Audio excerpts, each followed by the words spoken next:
remember back in high school, the Latin Club liked to put on old Greek plays and old Roman plays, but not too much production of that you see these days.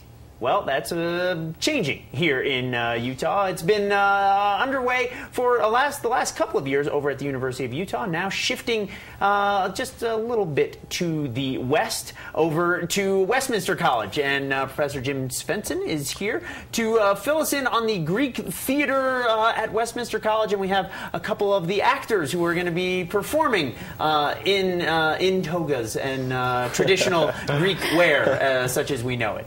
Thank you all for coming in. Thanks for having us. So, Professor, tell us a little bit first about the history of Greek theater here in Utah and how it's now ended up at Westminster. It's been going for over 40 years at the University of Utah. It started in 1971. Keith Engar, director, dean, and I were in a production of Camelot. I played Merlin and died off early, and then in the green room we got stuck. Even then? Yeah, the beard even then, exactly right.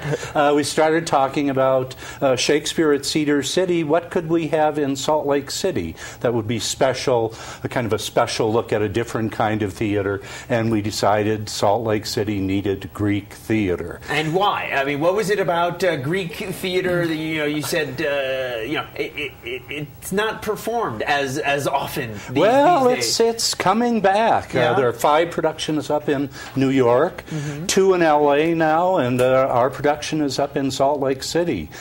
We think Greek theater, like Shakespeare, is really important because, first and foremost, it's a theater of ideas. What do you mean by that? It's about family. It's about state and family. It's about trying to find a relationship with the gods. It's what makes things important to human beings as human beings. In ancient Greece, it was a civic event where every Athenian citizen had to come to the theater before they went and voted.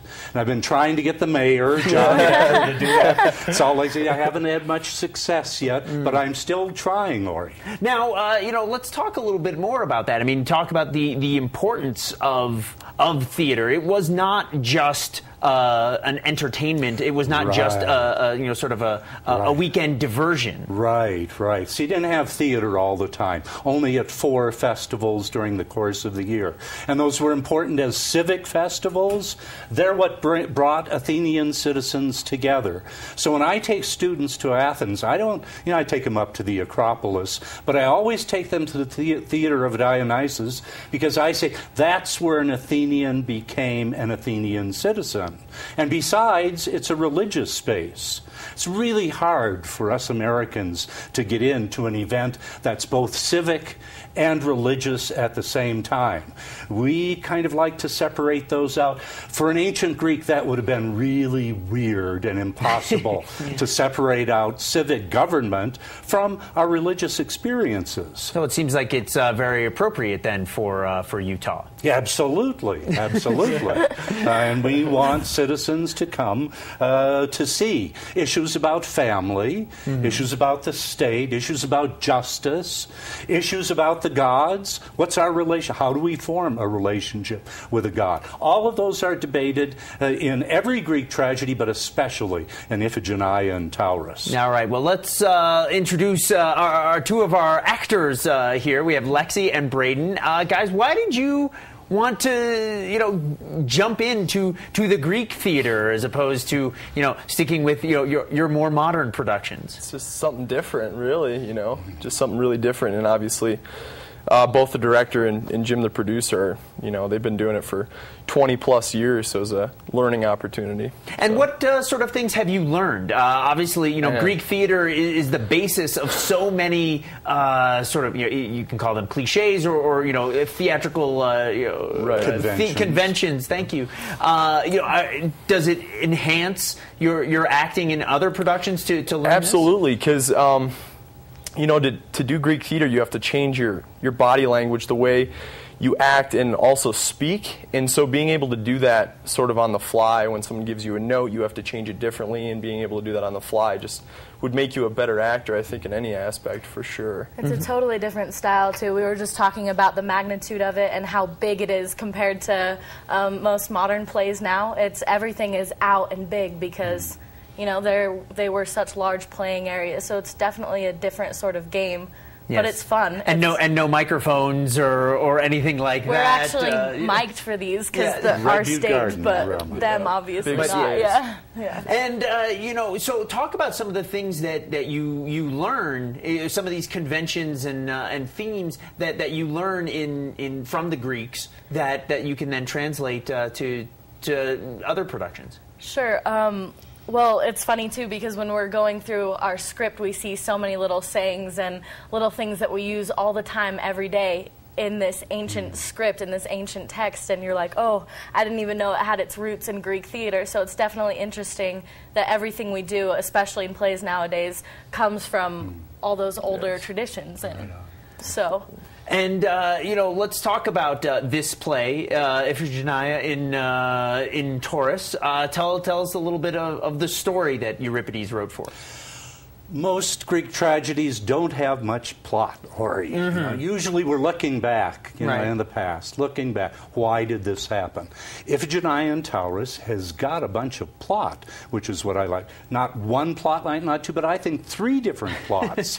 Starts out as a lamentation play. Lament. Woe is me. Lament. Yeah. Yes, right. All of a sudden it turns into a recognition play. And then it morphs into an escape, an intrigue play. So you've got these, as in Shakespeare, 3 different plot lines going and 3 different interesting characters. Iphigenia, who drives the play, Orestes, her brother, and Pylades, a third friend to Orestes, brother-in-law, cousin, who in a way ties the play all together. For me, this is a play about, it's a love story, and we all love love stories, but love story in a particularly Greek set. The word is philia, Philadelphia. See, it's not sexual love. It's not love for the gods. It's brotherly love? Brotherly love. The It's city love of... Pylades and Iphigenia and Orestes. And that's the bond that comes together in the course of the play. To me, it's a love story, and we all love love stories. Who wouldn't? Now let's talk about, you know, the translation, obviously, because that becomes an important aspect of this. I'm imagining, you know, it's not like when you do an opera that's done in the original Italian or French. You're not doing this in the original Greek. Right. Right. So, you know, is it hard to, you know, is it important? Are there more modern, updated translations, maybe than were done in the 1950s to get some of the idiomatic sense to make it feel a little more comfortable to modern audiences? Well, ours is, correct me if I'm wrong, we're premiering this translation. This is the first time this translation will be performed. And it's easier in a sense because it is more modern, and I think it'll reach out to the audience a little easier because it's easier to understand. But at the same time, too, reading it is different, but speaking it and acting it, it's still very heightened and beautiful text, and you can find the classical Greek in there still, which is an awesome thing. And yeah, so. And Braden, in addition to having to, you know, learn these sort of, you know, ancient rhythms, you also have to wear the ancient costumes. That's right. You know, most people think of college students in togas, and they don't think of high culture and theater. You're trying to change that. Do we have the photo? Can we bring one of those up and talk about putting on, you know, the toga? I mean, does it change sort of how you present yourself? A little bit. You can't do as much like kneeling and strutting around with your legs and stuff for sure. Thank you. We appreciate that. Yeah, absolutely. But yeah, it definitely changes everything. You know, you definitely got to watch out for a cool breeze and stuff like that. Well, I see. You've taken these photos outdoors. Definitely. Doing a production at Red Butte Garden. It might get a little nippy in the evening. Yeah. In the morning. 9 a.m. in the morning. Yeah. 9 a.m. Oh, Yep. it's a daytime performance. And it is cold. It'd be cold for sure. Used to start at 6 in the morning because the ancient Greeks did it at 6. Well, because they had to go to work. No work, and nothing was open during festival time. But funny thing, having Happened it on at the way to the 9, forum? yes, That's the Roman having it at 9, we Close. get a larger audience. And the wind at Red Butte Garden magically comes down right at 9 o'clock. So we like it at Red Butte at 9 o'clock. Beautiful outdoor space.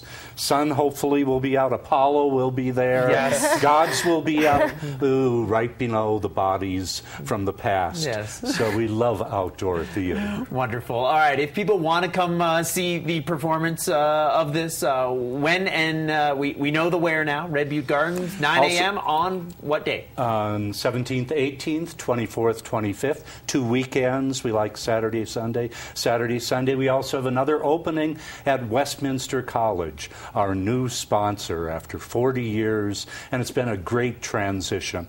Wonderful new people, new blood, new energy, and a new audience, and a new venue at Westminster at 5 o'clock on Friday the 16th. All right. If people want more information or they want to get tickets, where do they go? Tickets, Red Butte Garden, online, website, Westminster College Theater. All right. Fantastic. Guys, thanks so much, and break legs. Thank you. Thank you so Thank very you. much.